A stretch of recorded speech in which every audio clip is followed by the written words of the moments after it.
The narcissist as the eternal child. The eternal adolescent, Peter Pan, is a phenomenon often associated with pathological narcissism, also known as the Peter Pan syndrome. People who refuse to grow up strike others as self-centered, aloof, petulant, and bratish, haughty and demanding. In short, childish or infantile. The narcissist is only a partial adult. He seeks to avoid adulthood. Infantilization is the discrepancy between one's advanced chronological age and one's retarded behavior, cognition, and emotional development. Is the narcissist's preferred art form. The narcissists even use a childish tone of voice occasionally and adopt a toddler's body language. But most narcissists resort to more subtle means. They reject or avoid adult chores and functions. They refrain from requiring adult skills. They evade adult responsibilities towards others, including and especially towards their nearest and dearest. They hold no steady jobs, never get married, raise no family, cultivate no roots, maintain no real friendships or meaningful relationships. Many a narcissist remains detached to his or her family of origin. By clinging to his parents, the narcissist continues to act in the role of a child. He transfers all his chores and responsibilities. He thus avoids the need to make adult decisions and potentially painful choices by transferring all of his chores and responsibilities, from laundry to babysitting, to his parents or siblings or spouse or other relatives. He feels unshackled, a free spirit ready to take on the world. Such delayed adulthood is very common in poor and developing countries. But why does a narcissist refuse to grow up? Why does he postpone the inevitable and regards adulthood as painful experience to be avoided at a great cost to personal growth and self-realization? Because remaining essentially a toddler caters to all his narcissistic needs and defenses and nicely tallies with the narcissist's inner psychodynamic landscape. Pathological narcissism is an infantile defense against abuse and trauma, usually occurring in early childhood or early adolescence. Thus, narcissism is inextricably entwined with the abused child's or adolescent's emotional makeup, cognitive deficits, and worldview. To say narcissist is to say thwarted, tortured child. It is important to remember that overweening, smothering, spoiling, overvaluing, and idolizing the child are all forms of parental abuse. There is nothing more narcissistically gratifying than the admiration and adulation narcissists supply, garnered by precocious child prodigies. Narcissists who are the sad outcomes of excessive pampering and sheltering become addicted to it.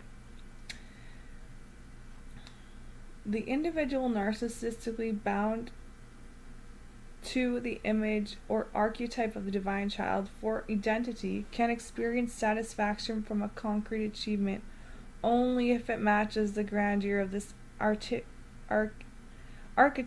image. It must have the quality of greatness, absolute uniqueness, of being the best, and prodigiously precocious. This latter quality explains the enormous fascination of child prodigies and also explains why even a great success yields no permanent satisfaction.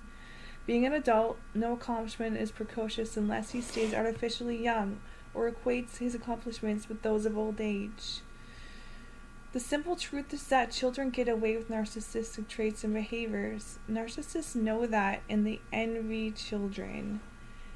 They hate them and they try to emulate them and compete with them for narcissistic supply. Children are forgiven for feeling grandiose and self-important. But as part of a normal and healthy development trajectory, young children are obsessed with narcissists, just as narcissists are with fantasies and limited success, fame, thirst and power, omnipotence, and unequaled brilliance.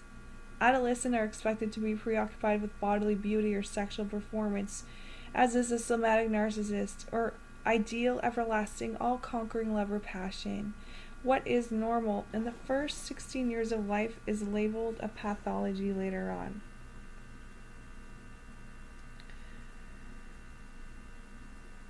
Children are firmly convinced that they are unique and being special can only be understood by, treated by, or associate with other special or unique high-status people. In time, through the process of socialization, young adults learn the benefits of collaboration, acknowledge that innate value of each and every person. But narcissists never do learn that. They remain fixated in the earlier stage. Preteens and teenagers require excessive admiration, adulation, attention, and affirmation. It is a transient phase that gives place to the self-regulation of one's sense of inner worth. Narcissists, however, remain dependent on others for their self-esteem and self-confidence. They are fragile and fragmented, and thus very susceptible to criticism, even if it is merely implied or imagined. Well into pubescence, children feel entitled. As toddlers, they demand automatic and full compliance with their unreasonable expectations for special and favorable priority treatment. They grow out of it as they develop empathy and respect for the boundaries, needs, and wishes of other people.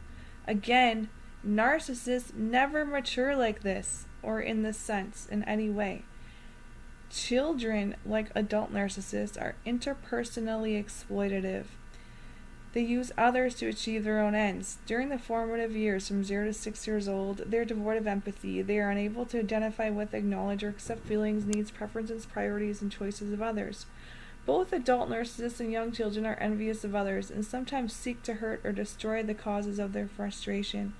Both groups behave arrogantly and haughtily, feel superior, omnipotent, omniscient, invincible, immune, above the law, omnipresent with their magical thinking, and rage when frustrated, contradicted, challenged, or confronted.